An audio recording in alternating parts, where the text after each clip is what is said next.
Hey everyone, I got a new Autoart signature in this week, which gave me an excuse to bring out another Autoart signature. You know, I've had a common comment recently on my main collection. Do I only collect Autoarts? Well, I have 1,000 cars and 200 are Autoarts, so that answers that. But the older Autoarts, pretty much my favorite brand. New Autoarts, not so much. So, nope, it doesn't make up my entire collection, but it does make up a good portion of it. First up, Autoart signature, the Gumpert Apollo. I got this in this week. This is proper Autoart flagship stuff. Check out the gull wing doors with the working struts. I mean, really nice function. They actually stay up, which is nice. Nice photo etched seatbelt buckles and rubber seat belts. Can't tell that. Yeah, there's no carpeting, but I doubt the real car has carpeting. This is a car I've obviously never seen in person. You've got the scale magnets that actually keep the door properly in place. Wheels and tires are very good. Notice blue center caps. These are actually center lug wheels, and then red on the other side. That's how race cars do it. I think the only other street car that I can think of that does that was the Porsche Carrera GT. You have simulated carbon fiber on the wing. You have nice open mesh. All the things you expect in an Autoart signature. Open mesh in the front. Paint's pretty much flawless. Front clamshell opens up.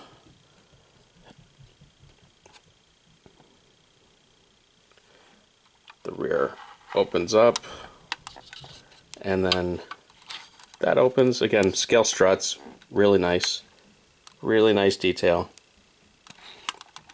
And under a magnetic cover is this little engine cover, which exposes a Audi derived V8 4.2 liters. You can always tell an Audi, modern Audi, by the shape of the coil packs.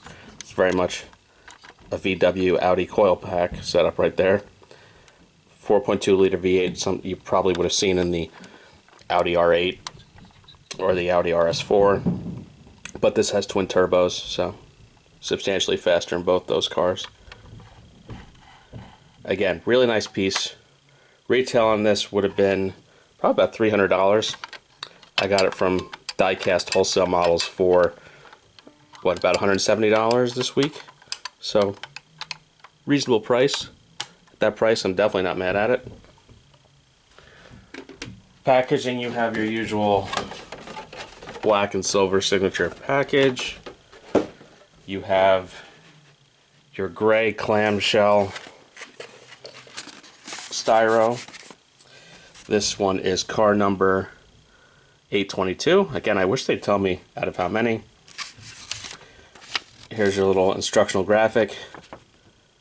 You know, it tells you how to install this little prop rod, and I'm pretty handy, but I literally could not see the little hole for where the prop rod goes into, so it's still in the package. It also comes with the little crevice tool, and here's your little informational booklet, and it's made from 479 pieces, which is a pretty high part count for a Autoart. Next up, a car that means something to me. This is the DeLorean DMC-12.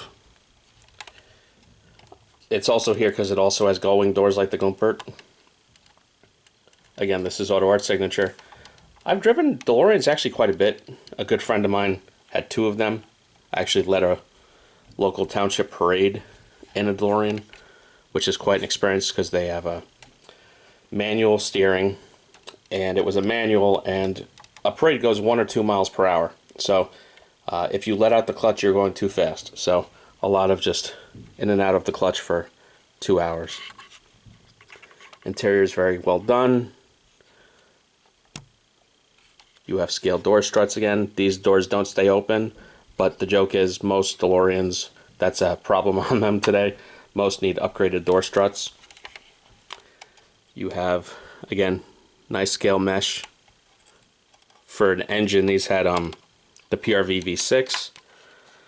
All of what, 130 horsepower, 2.8 liter V6. Not exactly a fast car. Engine is very good in this.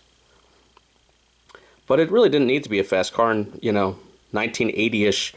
Remember, a Corvette had, what, like 150 horsepower? Nothing was fast back then. But you did have a Lotus Esprit-derived suspension and chassis. This kind of X-brace underneath was derived from the Lotus Esprit. So it handled pretty well, and any place you go in a DeLorean, the car gets more attention than anything else I'd ever been in, including Lamborghini Murcielagos. Everyone knows this car, and people just stare at you. You have a rubberized mat, which is a nice detail. Again, scale struts. Now, these were apparently very difficult for Autoart to make, these stainless steel bodies, so a lot of them were actually thrown away. So I think they capped production at about 1,000, and then they re-released it with a composite plastic body. So these wound up being very, very rare. And prices are $400 to $600. So this is one of the best deals I've ever gotten. I traded a GMP black Mustang Cobra that I paid $30 for this DeLorean. So I largely have $30 invested in it when it goes for $400 to $600 on eBay. So I'd say that's a pretty good score. Same packaging, like I said, black and silver. Same gray styro insert. This one is car number 752 out of probably 1,000. There's the little instruction sheet, little crevice opening tool. Here's your informational booklet.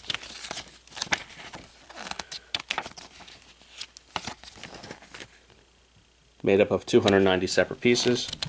To me, this is the best DeLorean model ever made. It's a little shiny. I think the stainless steel is a little too shiny compared to the real car. The composite one actually does a slightly better job of mimicking the finish, but this is real metal. This is the one to have, and that's why it's appreciated. That's why it's $400 to $600. So that's it for this week. Everyone have a nice holiday.